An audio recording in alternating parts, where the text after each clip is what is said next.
New York City is a playground for the single guy. Look at this place. It's the perfect place to play the game.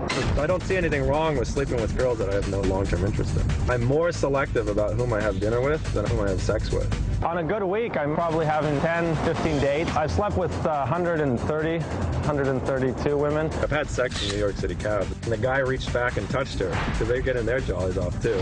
A lot of my game centers around not wasting financial resources. I don't even take girls out. I meet them on the street and I invite them back to my place. If I'm attracted to the girl and the end game is to be physical, I want them in a controlled environment where I can escalate it into a sexual scenario. Now I'm here with the Casanova cam. See how it works. I'm hoping to capture some street game today. It's nice, kind of like a bra here.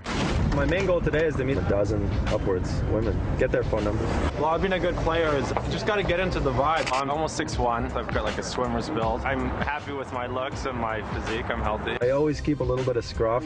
I'm never clean shaven. Women respond a lot to facial hair, I found. They like to touch it, and if it's manly. They know that there's a big sexual component to our meeting. I need to keep well hydrated. We got a Cliff Bar. It's perfect fuel for a running street game. Women say I'm intense. It scares them off or turns them on. My eyes are like beams. Like if I see a girl, she sees that eye connection, she knows it's on. It's like, and then it's just like lock on, like a missile. I love your style. I wanted to come and say hi because it's very unique. The first girl, I made eye contact. I got her number quickly and moved on. Women generally know what my deal is up front. It's about the physicality, and I'm very touchy-feely right off the bat. So, can I touch your cheekbone? Can we have a drink sometime? You'll bring the accent, I'll bring the cocktails. Sure. But I love your hat and your smile. You. Do you live in the city? Chelsea.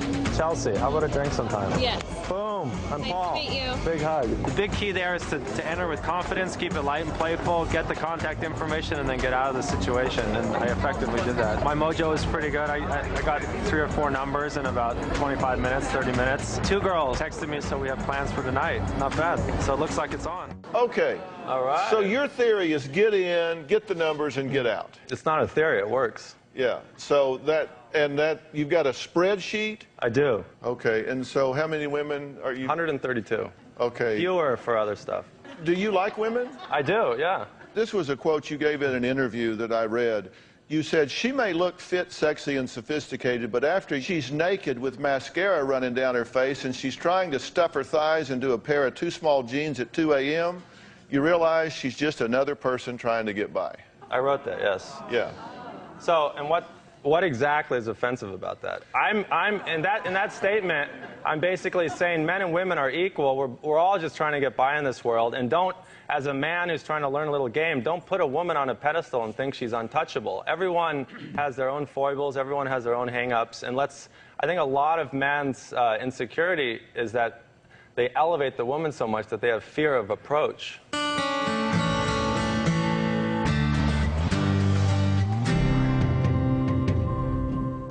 Being available at a drop of a hat is one element of being a good playboy. And 6 times in one night is the most I've had sex with a single woman. 2 women in the same day. There's been some threesome type scenarios, but this is the most. I'm pretty much available to go at a moment's notice. Around New Year's, this stripper had like a window of opportunity. She came over and we had great sex.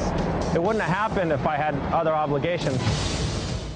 Well, today we're attempting to explain the male ego and what happens when it gets what some people would call out of control. Paul wrote a manual, and he says if you follow his simple rules, you will definitely get lucky.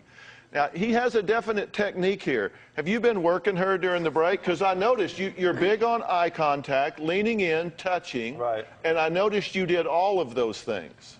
I think those are effective strategies, yeah. Okay, we decided to put Paul's dating philosophy to the test, so we teamed him up with Nardeep, who says that he's got absolutely no game. He just admits, he says, I got no game when it comes to women. So we put an earpiece in Nardeep's ear so that Paul could give him directions. We then sent him into a crowded New York bar to see if Paul really knows how to get a woman's number without whining and dining her first. Let's take a look at what happened. We're going to go in here tonight. There's going to be groups of girls, 2s, 3s, drinking. So it's basically about a confident approach, open demeanor, a few witty things. Boom, we'll close it.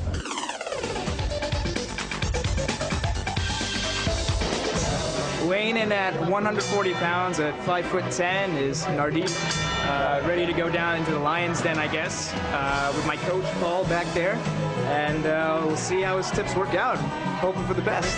I'm going to be sort of the good or bad angel on his shoulder tonight. Guys, give him some tips. Can you hear me? Yeah, I can hear you. Kind of like the coach, and he's a player on the field. His biggest liability is lack of experience and confidence. I can take him to water. We'll see if he'll drink. Nardeep, you with me? Yep, I'm ready to go. Slowly make your way towards the other end of the bar. How you guys doing? Hey, I'm good. How are you? Your birthday. That means I have to get you a shot. These girls want to party. Let me get 5 shots of tequila for us. It's a sucker move. These girls seem to be just like using them for drinks. I'm much faster. I'd try and get like 4 or 5 numbers from this place and be out of here. When there's a girl by herself texting, I think that's a decent prospect. Pass the blonde, swing left now. You know the bartender to lean in a little close, so it looks like you guys are friends or something. Kind of raise your hand like you're hailing a cab, like you want some attention here. Good. Now lean over to the girl and say, what are you drinking? What are you drinking over there? Pinot Grigio. Having a little gin and tonic. It's like a summer drink. Gin and tonic's good all year round. Come on. Good work. Nice line. He's taking it on his own.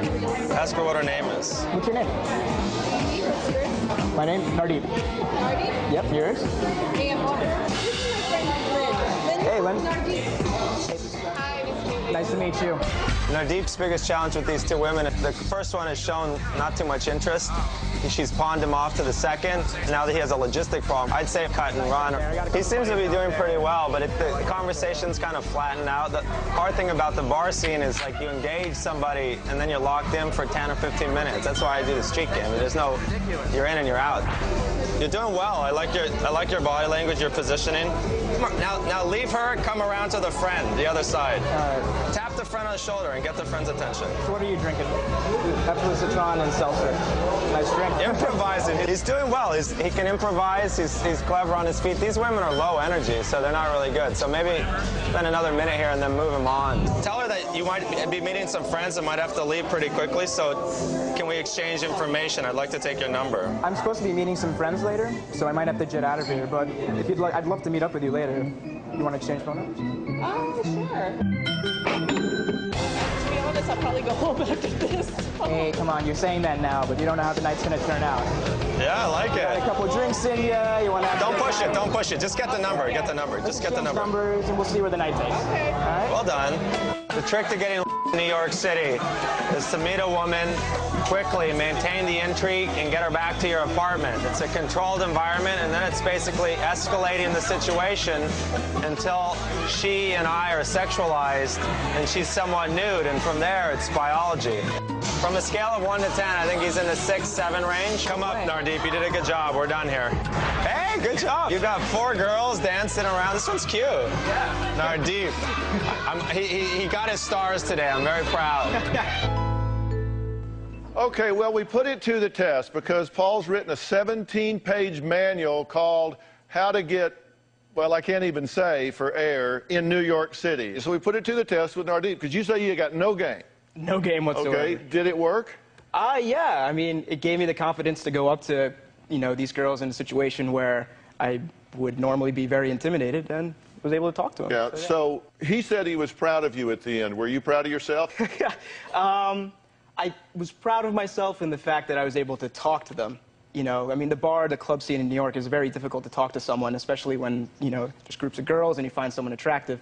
So I'd say, yeah, I'm proud of myself that I was able to go talk to them. I feel like now I'd be able to go talk to them. At one point he said, don't push it. You can get the numbers and get out. In fact, you said if you get a low-energy situation that's not working, you'll just walk off mid-sentence. That's right, yeah. Just like, because you don't want to waste any extra time, I've right? walked while a girl's talking to me. I walked out of it, right past her. So, John, what do you think of this ego here?